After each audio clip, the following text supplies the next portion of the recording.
listening to Give God 90, where we're not afraid of the tough biblical questions, because we will dig through the language, the culture, and the history to find the truth revealed in the words of our Creator.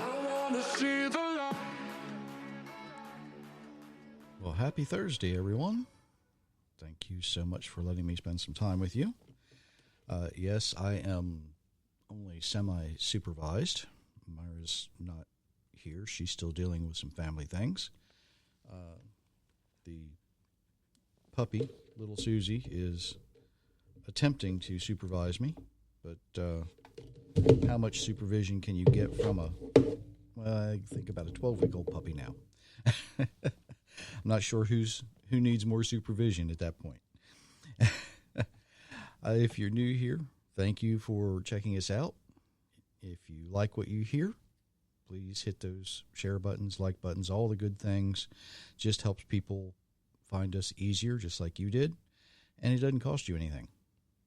You know, what else can you get for free, right? So, need to remind everybody that the books are available in just about every format you can think of. Just contact your local bookstore. It's that simple. Or you can go to authorjerrymitchell.com. They're there too. So don't be afraid to check out givegod90.com either. Lots of good stuff there. Interesting things. So enough advertising. I had a fairly simple question. And you know, a simple question can lead you down some rabbit trails, and you come up with some unexpected revelations. The question was, what does it look like to live the way we're designed to live? Now, at first, when I got this question, I thought the person was talking about how we live. You know, what do we do? How do we go about our everyday things, right? But they were actually getting more into a physical appearance. And they specifically wanted to know about Deuteronomy 22:5, which is a woman must not wear men's clothing and a man must not wear women's clothing, for whoever does these things is detestable to the Lord your God. That is the typical way it is translated, or something similar to that. Now, before I get into this, I need to say something right up front. This is not an attack or not about the trans community specifically. This is about everyone in general. And I don't want this to be an attack. I want it to be information. I want it to be knowledge, because knowledge is power. Information is important. And something we need to be mindful of here as we talk about these things. At the time this was written, the mixed multitude had left Egypt. They'd been in the wilderness for about 40 years. This is Deuteronomy. This is Moses' last book. And he writes this as though he takes one great big breath and just starts speaking, just starts writing. Everything that's been on his mind all this time comes out. Okay? Now, in the 40 years they were in the wilderness, these were the people that had come out of Egypt and their families, their children, 40 years, grandchildren. They understood what it was in Egypt. They knew how the Egyptians dressed. They knew how the royalty dressed. They knew how the slaves that they had been were dressed. They knew about the apparel of someone in slavery. And they knew that different jobs, different skills, depending on what they were doing, required them to dress appropriately. It's kind of that simple, right? You certainly wouldn't make bricks in your finest clothes. Just put it that way. Now, if you've been listening for a while, you will know that I always go back and look at the original language and the original context. And the problem with this particular verse is it seems there is no context. It seems like, well, Moses, as he's writing, he just throws this in there. And it's sort of in a weird place, it seems, because it comes between, if you see your brother's donkey or ox falling on the road, don't ignore it. You must help lift it up. So if you're going down the road and you see a neighbor, the translation here is brother, but it's actually kinsman, brother, someone in the community. If their beast of burden has fallen, you need to do what you need to do to help with the animal. So that's the previous, or the verse just before it. The verse just after it reads, if you come across a bird's nest with chicks or eggs, either in a tree or on the ground or along the road, and the mother sitting on the chicks or the eggs, you must not take the mother along with the young. You may take the young, but be sure to let the mother go. That way it will be well with you, and you may prolong your days. See, Myra just checked in.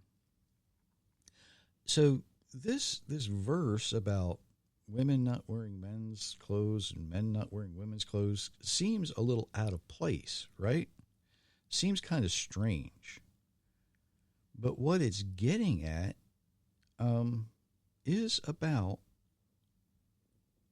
actually being who you are created to be. You see, when you help your brother with his donkey or his ox, you're being helpful, you're being kind, you're being compassionate. You're being that good neighbor. Do unto others, right?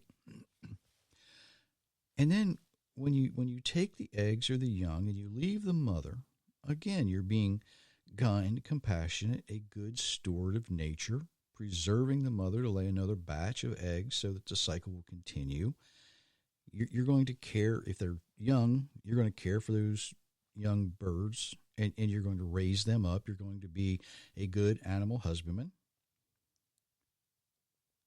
So adding a verse about not wearing something that pertains to not being who you are is kind of in here because it helps us remember who and what we are, not just as men and women, but as people made in the image of the Creator.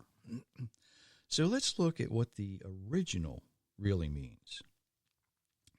Now, the first time the word wear is used, it's not the typical word used. It's not it's not the word that is typically translated as meaning to put something on, to wear clothes type thing. It's a different word right here in this verse. And that particular word is only translated as to wear clothing once, and that's in this verse. So right off the start, we know there's more happening here than simply being about clothing, right?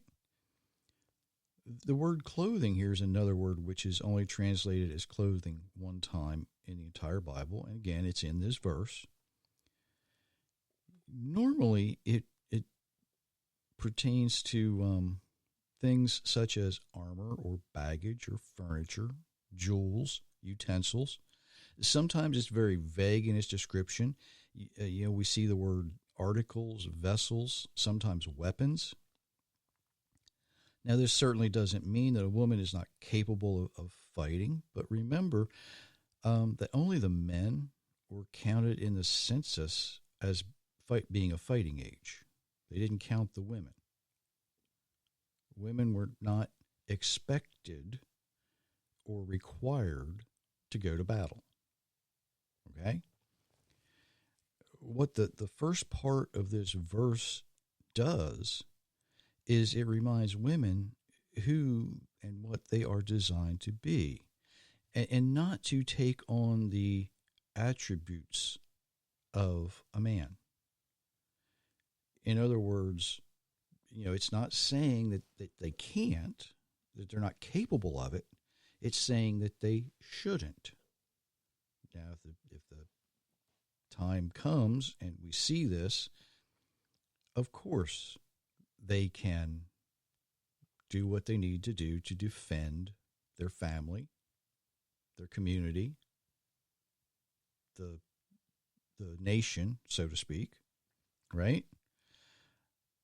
This verse in no way indicates they're not capable of these things.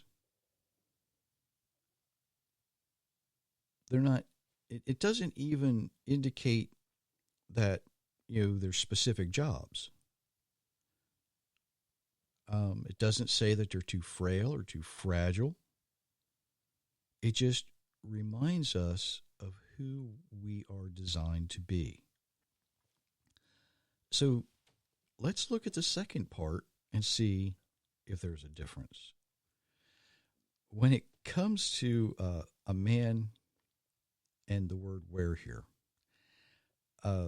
we actually see the typical word used to put on clothing. Okay? But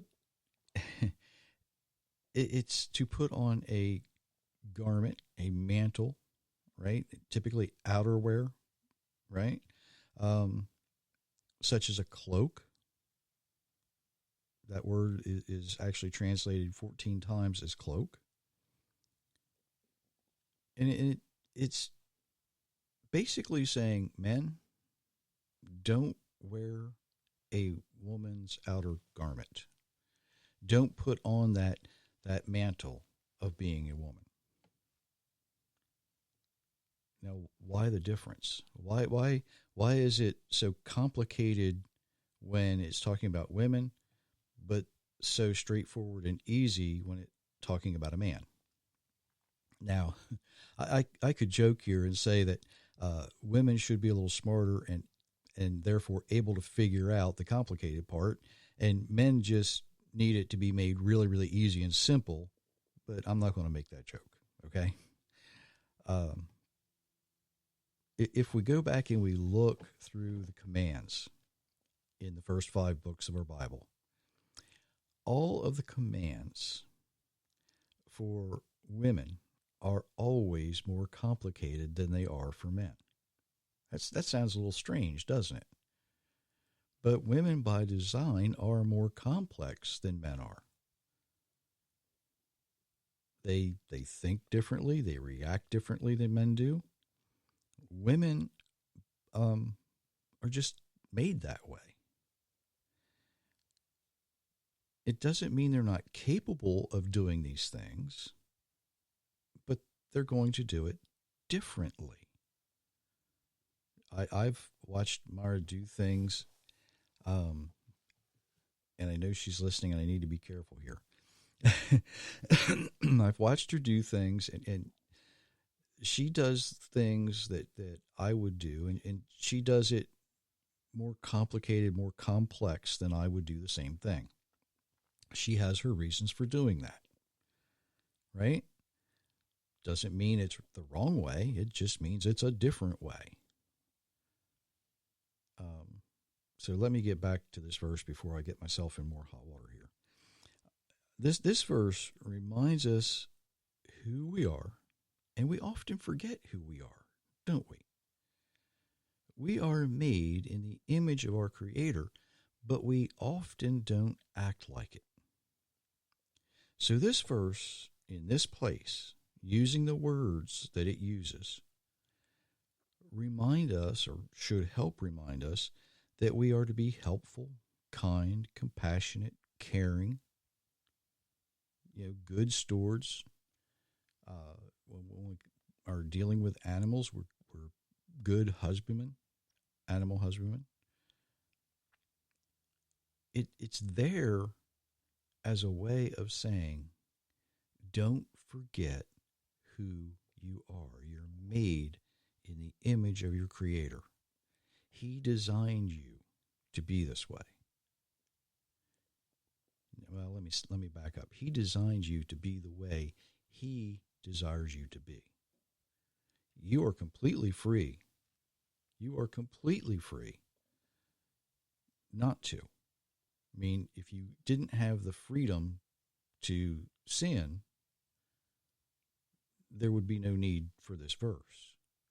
If you didn't have the freedom to sin, there would be no really need for the Almighty to say, this is right, this is wrong. don't do what you shouldn't do what you should do. You're free to be rebellious, but it comes with a cost.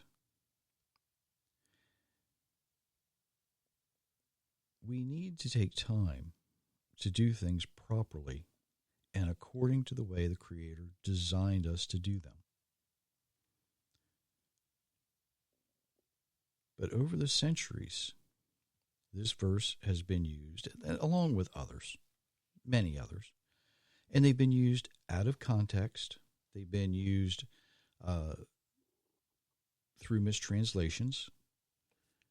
They've been used to promote our own personal agendas rather than the Creator's agenda. And when this was written, men wore robes just like a woman would wear robes. It's not like I wear the pants in my family, right? That came a little later. They had sort of those things, but for the most part, robes were worn, cloaks were worn by men and women. But this verse really doesn't get to the heart of that. This is more about remember who and what you are. Our entertainment industry hasn't helped because we see different things in entertainment. If you watch any of the old television movies, especially the Westerns, you'll see women in a long dress pulling a plow, right? Or doing some other kind of laborious type of work, wearing a long dress. Now, do you really think, and I want you to really consider this, in the American frontier, would a woman take her washing to the river wearing a long dress, or would she kind of hike it up or wear something different? Think about that. The I don't want to say the uniform needs to fit the job, but the clothing needs to fit the job, kind of a thing, right? Some of our religious systems are not innocent about this either. They cause women to wear certain clothes based on man-made doctrines and man-made ideas. Some strange concept that they had that this is the way that things should be. And I should probably talk about the way we dress and what we should look like here. You see, I know a lot of people who dress in some very expensive clothing. And I know people who need to work in some very dirty jobs. Okay? Now, the average welder, for instance, is not going to wear a three-piece suit to go to work. There was the old Green Acres TV show, the farmer played by Eddie Albert would wear a three-piece suit because when he was a lawyer in New York City, that's what he wore. And it didn't change. He didn't change his uniform to fit the job he was attempting to do now as he worked on a farm. There are some people who dress nice, and when you look at them, they just seem unhappy. They seem miserable. You see it in the way they carry themselves, and more importantly, you see it in their eyes. And I know people who dress very plainly, but they carry themselves as if they're happy. When you look at their face, you can see it in their eyes. They kind of gleam. They just kind of have that, I'm content, I'm happy, joyful look. We have an Amish community not far from where we live. We visit them about every week. And in the summertime, now I have to say this, some of the ladies, because they wear long dresses, right? Typically, you'll see them in a bonnet if they're out and about. You'll see variations of this. Up in the Lancaster, Pennsylvania area, typically they're going to be dressed in black. Other areas, they dress a little more comfortable, but still very conservatively.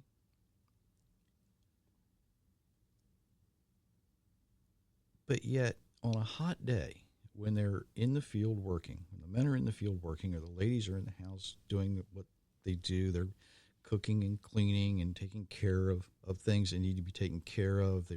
They might be seeding plants. They might be doing other things. They're not dressed in their finest. They're dressed the way you would typically dress. But even on a very, very hot day, men coming out of the field with their hose and their rakes, sweat dripping off of them, when you look at their eyes, you can see they're content. Now, they have bad days, yes. And sometimes they get a little aggravated at situations. But normally, when you look at their face, they still have that, I'm just happy to be here, to be alive. Look, they carry themselves, even when they're, just dragging tired, right? That look of contentment, that look of joy is still there.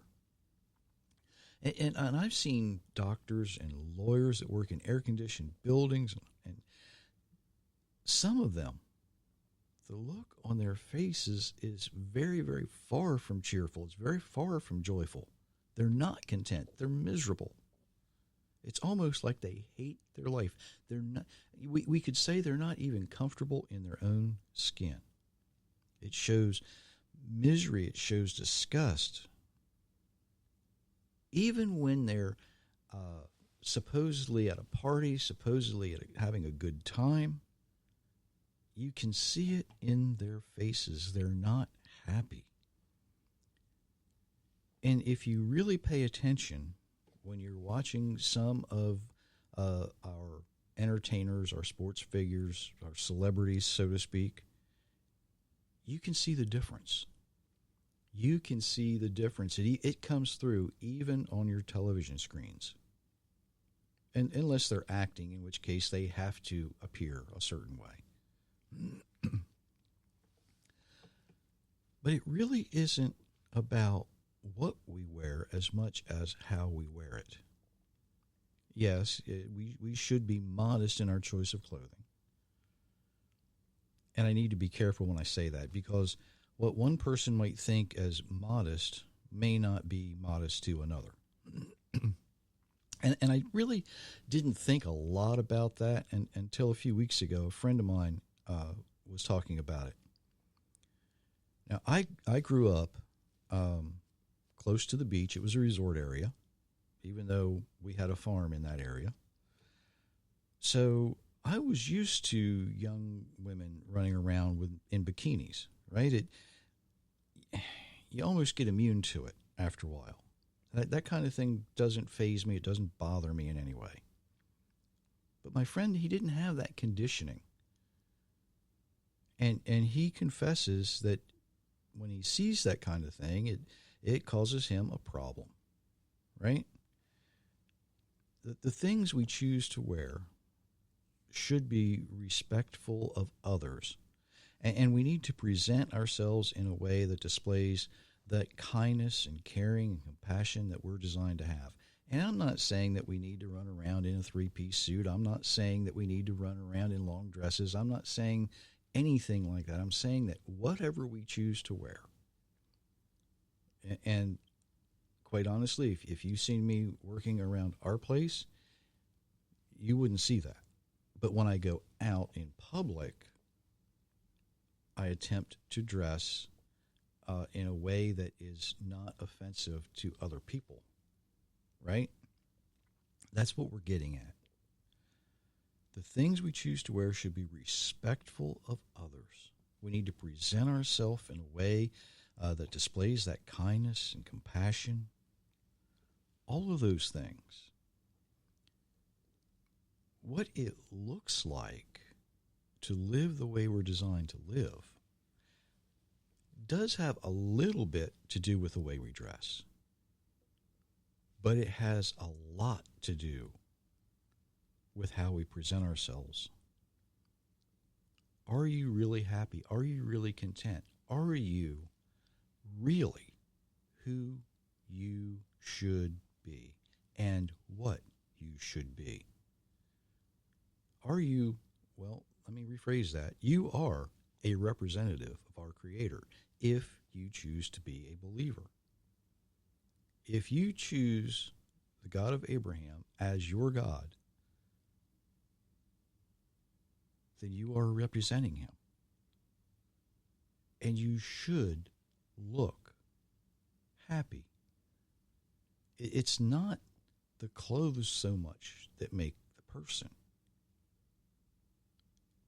It's who and what you bow down to. I know a few people who got their law degree, started in the judicial system as interns and worked their way up. And once they became a lawyer, it was really, really hard for them because they saw sometimes the worst that humanity has to offer. And a couple of them, well, they just went on to do something else. I know people who started in law enforcement, and they had this dream. I'm doing this to help people, and they realized that many of the people they were wanting to help didn't want help.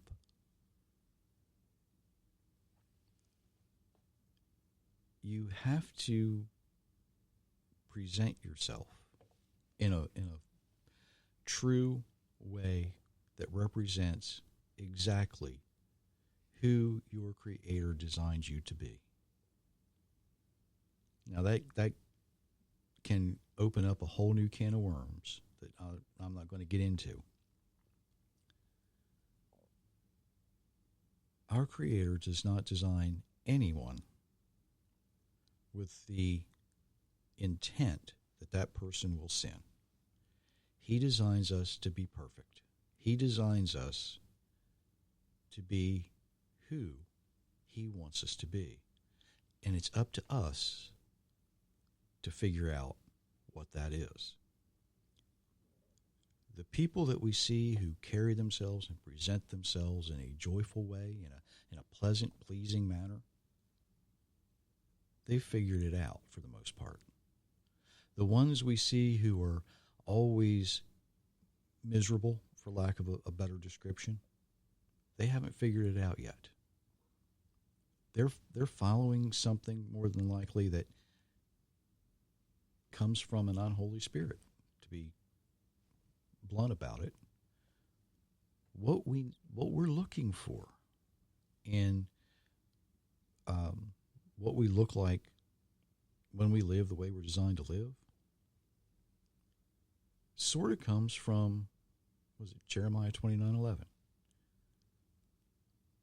I know the thoughts I think toward you, says the Almighty. In other words, when I created you,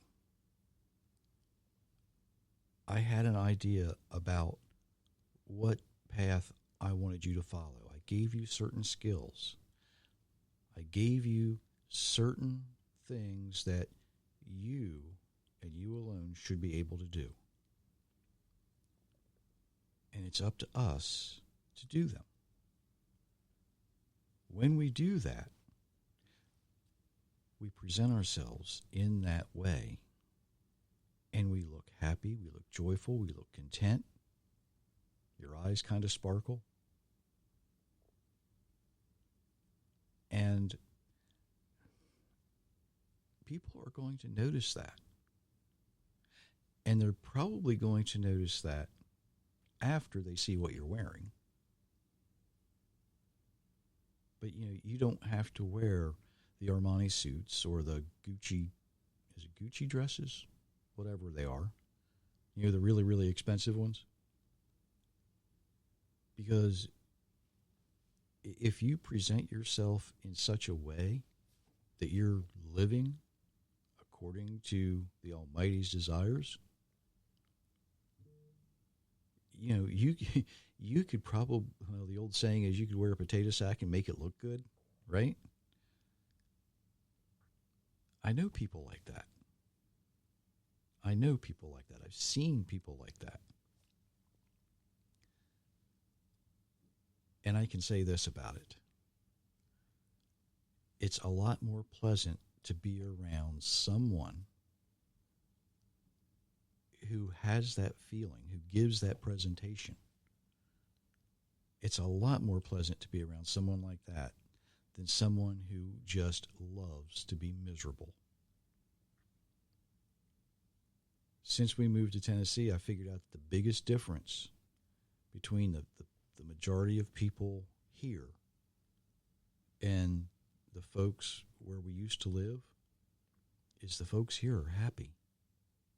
They figured out that contentment. The folks where we used to live haven't figured it out. They don't understand who or what they are. And it doesn't have anything to do with sex. It doesn't have anything to do with the way they dress. It has to do with what is in their heart. This particular verse, Deuteronomy 22:5, we need to stop misusing it. And we need to start concentrating on what it reminds us of. Because it reminds us we are created in the image of the Almighty. And we should probably start acting like it. Okay. Now that I've made a lot of people mad, hopefully made some others happy, I'm not sure. Myra's supposed to be back Monday. We'll see if she gets here. Until then, many, many blessings, everyone.